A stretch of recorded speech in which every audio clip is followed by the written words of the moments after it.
Hello, everyone, and welcome to Building Our Village with Tender Care PPEC. We are here with Deborah from Bella's Angels. How are you doing, Deborah? I'm doing great. Thank you. Good.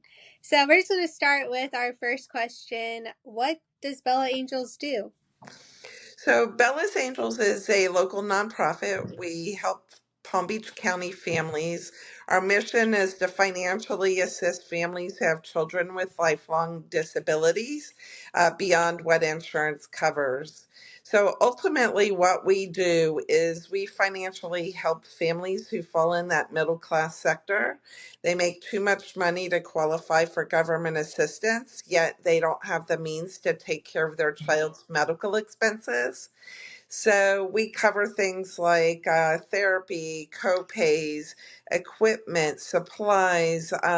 Sometimes, or a lot of times actually, our families, their medical team may be in Miami, Orlando, Chicago, Boston, wherever, and we'll help pay for things that their insurance doesn't cover, like an airline ticket for one parent, a child, or car rental. We'll pay for hotel stay. So we cover quite the gamut. We don't serve just one disability. Mhm. So we try to meet the family where they are with their child and just truly be an advocate for them. Sounds like an amazing organization. I've seen some of the stuff you guys have done, and there really is a lack, for that middle class per se. That Yeah. the access to care is not the same for either the lower or higher income families. So I'm sure that you know the needs that you're doing serve so many families that it truly helps because they don't have that ability to get the care or the help needed. Yeah, no, you're so right. I mean, these are families that started out, they got married, and they both parents had careers, and all of a sudden, either you become pregnant or you have a child born with disabilities. So all of that money that you were saving for a home has now gone into the care for your child. Typically, in these situations, as we all know, one parent has to quit. And so you not only have a child with disabilities, but now you have come down to a one income family. So, I mean, it's just really what these families go through are absolutely incredible. I think we all know it's hard enough raising children who have that are healthy, and you add a child into the mix that has disabilities, and it's a whole different ball game. Yeah, you definitely, you add that, and then then the lack of income from one parent not Yeah, working, or sometimes they'll do it so they can get better care. So you have to make the decision of providing for your family or getting them care that is beneficial with someone like you that it steps in and helps with some of those lacks. yeah. That's an amazing thing. Can you tell us a little bit how you got started?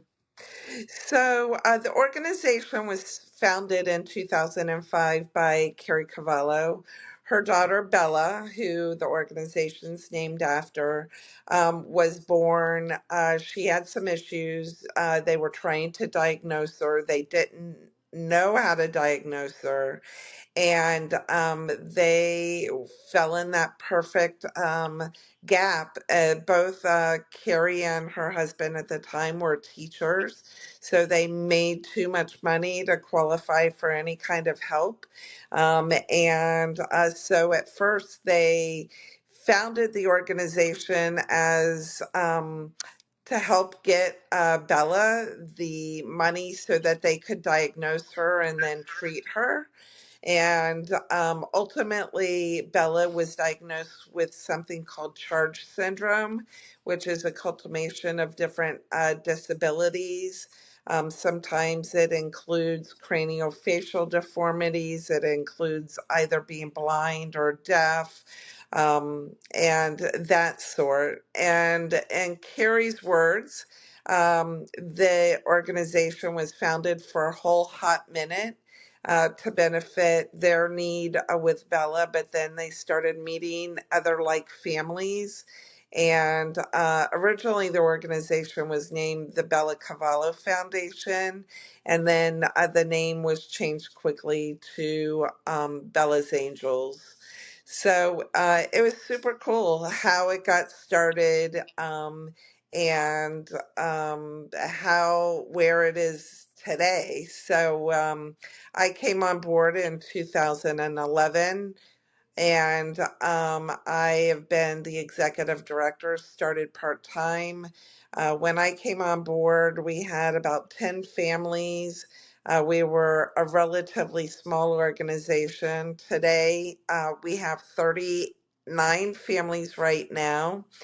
We allocate the first year that a family comes on board. We allocate up to $10,000 for that family, and then year two and beyond it goes up to 15,000 as long as that family continues to qualify for our services. We have a strategic plan in place, and the goal is by 2027 to be serving 50 families a year. That's amazing. To see it grow from one family's vision for their daughter, then they seen the need elsewhere and Yeah. how it expanded, and serving 38 families is pretty impressive when it comes to the needs and the amount of money that you're putting out for the families, and how beneficial that income or that money can help make a difference for the family, not just the child, but the family Yeah. in general. That's amazing. Yeah. Let me ask you, is it donation funded? Yes, so it is. We have some key fundraisers that we host every year. We apply for grants. Mm-hmm. And for the most part, though, it's all donations. Yeah, that's great. How do people donate? Is it on your website? Yep, they can go to bellasangels.org, and we have a beautiful heart at the top right hand corner that says donate now, and that's definitely how they can click. Also, on our homepage, we have a list of the events that are upcoming. That's great. Speaking of upcoming events, I know you have one coming up. Would you like to speak some more about that? Oh, I would love to speak about this upcoming event.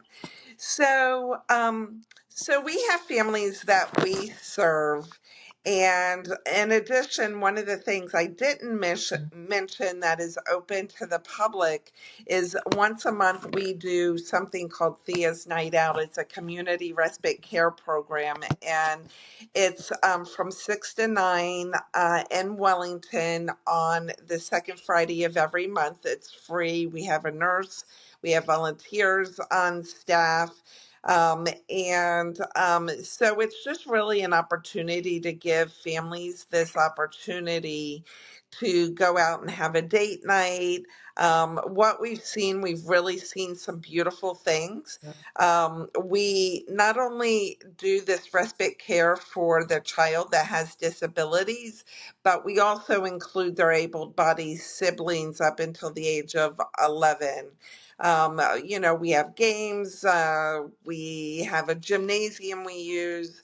At least once a month, we have one or two kids cry that they don't want to leave. Uh, So it's been really, really a great program. We've seen some of these parents like come and drop off, and then the parents are coordinating and they're going on a double date with some of these families. We're getting ready in October to open up a second location, which will be on the third Fridays of the month in Palm Beach Gardens. But so I had a dream about that. It was through an organization in Colorado that I had heard about that. And so a year and a half ago, we started that. And then I wanted an effort to help the community at large. I really just felt something tugging at me, like when families would come to us, whether we were able to help them or not, that they were lost. They didn't know where to go. Either they had newborns or young children, or they just didn't have the resources to know where to go. So for the last couple of years, have gone to something called the Family Cafe in Orlando. It's a statewide program. And I was like, you know what? We really need to establish something that like that here in Palm Beach County. And so this is the first year that we're doing it, August 24th from 10 to 5 p.m. We have made an all call to all nonprofits that service either children or adults with disabilities. We have some really, really great nonprofits and a variety of different resources that are participating. Like, for example, we have Tender Care participating. We have Legal Aid Society. We have Best Buddies participating, Bella's Angels. So I had actually literally went to Lori Griffith from Chasin A Dream, and I said, Lori, this is something that I really think our community needs, and I can't do it by myself. So we had a couple of conversations about it, and she's like, we're in. We agree with you. We think this is something that is so needed for our community. So we have partnered together, and we are working on sponsorships together. We're working on vendors together. It could be nonprofits, it could be for-profit companies that service um, the disability market. For example, like we have a construction company coming. They recently or regularly expand sidewalks to make it wheelchair accessible, put wheelchair accessible ramps in, maybe extend doorways so that you can get a wheelchair to the bathroom or whatever it is. In addition to that, we have a bathroom company coming. And, so they can provide disabled people with accessible bathroom equipment. So we are just really excited about this event. It's a free event to the community. The Palm Beach County School District is supporting us. The Palm Beach County Sheriff's Office is supporting us. We're going to have a kids zone. And so there's going to be something for everybody. We have breakout sessions where we have picked different topics. Like one topic is a therapy dog. Appropriate.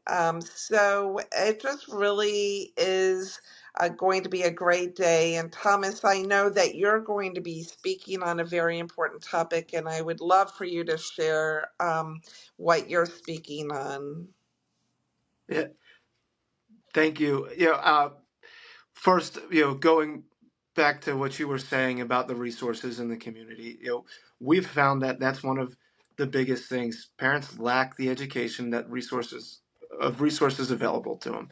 That's one of the reasons we've started this podcast, is to bring attention to other resources like you guys. And we said building our village, and that's truly what we mean. We're by connecting with nonprofits like you and other organizations, we're building the village of the people that care for the same type of children we do. So while at your event, I'll just be sharing on the benefits of PPEC centers, how they help not just the child but the family, and we are able to encompass the skilled nursing care, therapies, transportation, all under one roof, and what to look for in a good facility, and to make sure that you're going to a facility that it's about the child and not about the numbers, and someone that truly cares about making a difference and an impact for the child and their family. Um, and there is definitely some good centers besides us in Palm Beach County. I could speak to, I've had some conversations with the PPEC of Palm Beach. They seem like amazing people, and some other companies that our visions align. So it's Yeah. the visions about the child and the family and making a difference and having an impact. And when we align ourselves with people like you that are truly making an impact on the families, we can do great things. Absolutely, and I'm so excited. This is the first year, and I just want to continue to see this grow. There were some nonprofits for various reasons that were unable to participate, but the goal is just to grow this and grow this. Provide that resource to the community. It just breaks my heart that here you have a child or you have an adult and you don't know where to turn. And so we need to create that village, like you said, where we're supporting it. So I just think this is the beginning of something beautiful, so that people in Palm Beach County have the resources that they need to be the best advocate for their child or children, depending upon what their own personal situation is. The one cool thing is that we did establish a Facebook page called Access for All Ability Showcase. And so we're continuing listing up until the event the different vendors that are participating. I mean, yesterday I got 5 vendors that signed up. I mean, so I just saw one come through as we were on this conversation. So it's really just something great. And towards the end of the week, we're going to start promoting who our keynote speakers are and our breakout sessions and what time they're speaking, so that if there's a topic that you want to hear more about, that you can make sure you make that time. I love that, and I'm super excited to see all the resources that are going to be available. And I based this on, we've done something similar in St. Augustine where we started 2 years ago. We've seen there was definitely a lack of coordination between the resources and the education of the resources that have went. And our last event we had a great turnout, and our goal was to do it everywhere. But if you're already doing one, there's no reason to duplicate it. We'll just latch on with you and do Absolutely. and bring that. And if there's anything we could do, obviously on the podcast, but if there's anything else we can do to help you spread the word or get the word out, we're willing to help. And it's about letting the parents know and the families know there are people that are able to help and things that can help.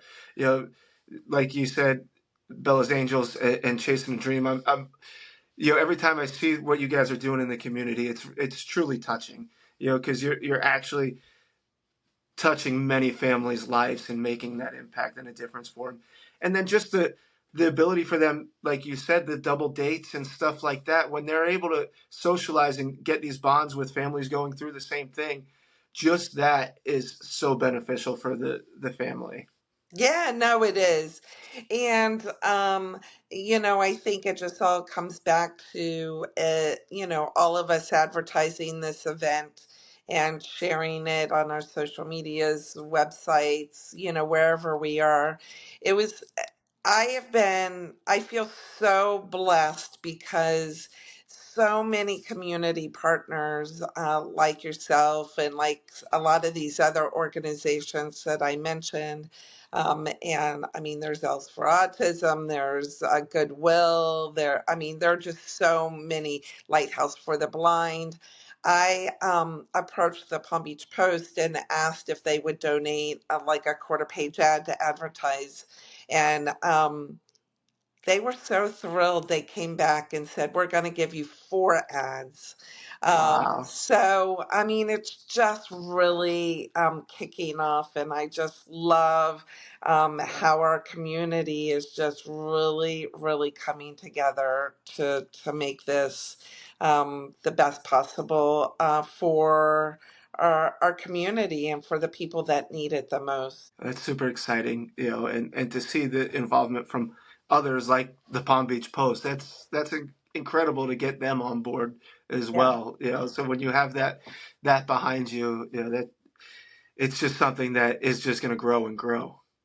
Yeah, absolutely. So, I think Chasin A Dream and Bella's Angels are onto something great, and we're so excited. Yeah, we're excited to be a part of it and there that day. Um, you know, Sorry, I jumped in all over your questions. Sorry, go Oh, ahead. I was wondering, how do you become a vendor for this event?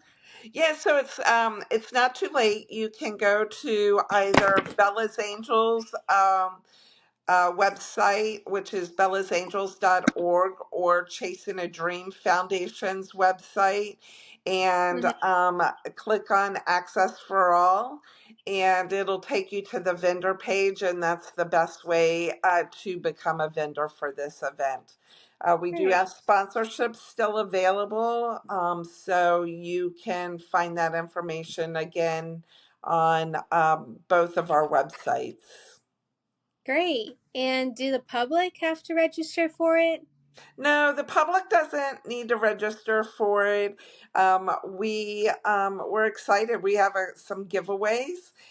So we obviously want to create an invite list for next year. So when people arrive on the 24th, we're going to have some good giveaways. Michael's Arts and Crafts is giving us a basket. They're going to have a table there. They're going to be donating items for the kids area. And hopefully that's how we'll collect registrations and be able to keep people informed for 2025. That's so exciting. Yeah, Yeah. I, I'm glad you're already planning for next year too. Yeah. That shows your buy-in and how much you're willing to keep moving with this. Yeah. And it's exciting. It's exciting, and to see. It's always great to, as an organization like us, to also go and network with these other organizations, Hmm. and how they might be able to help or serve our families. Because a lot of times, like we said, that families aren't they don't know what's available to them until you show them. And Right. if there's a family we can't help, we love to point them in the direction of someone that can help them. So whether it be a child with autism or a family that doesn't qualify for our services, I hate to leave them with nowhere to go. That's why events like this then gives us the ability to refer and know, like, and trust some of these other organizations because we've met them on a personal level. Well, I totally agree with you. I feel like one of the worst parts of my job is having to tell people no. Hmm. And so I equip myself with learning about the other different nonprofits that they may be able to go to. And I kind of feel in a way that it's a bit of redemption that we can help these families, maybe not through our own organizations, but helping them figure out information about other organizations. I truly feel you on that. Telling a family no, that unfortunately we can't help you at this time is one of the hardest things. Yeah, If it was up to me, I'd help everybody, but I know.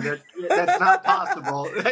So that's where we have to have those things in place. But if we're able to then, like you said, inform ourselves on other things that are available, we still have a little part in that puzzle, and we can help bring it together for that family in some little capacity.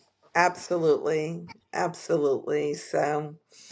Yeah, so we're just super excited, and we're just grateful that you brought me on today, and I just love talking about this event. I just feel such a passion, and I know Lori does too, about helping so many people in our community. And that's at the end of the day, you know, if you can't touch their life, one of these other community members can. Yep. So now in turn, you're touching way more many lives. That didn't make sense, but you get the point. Yeah, yeah.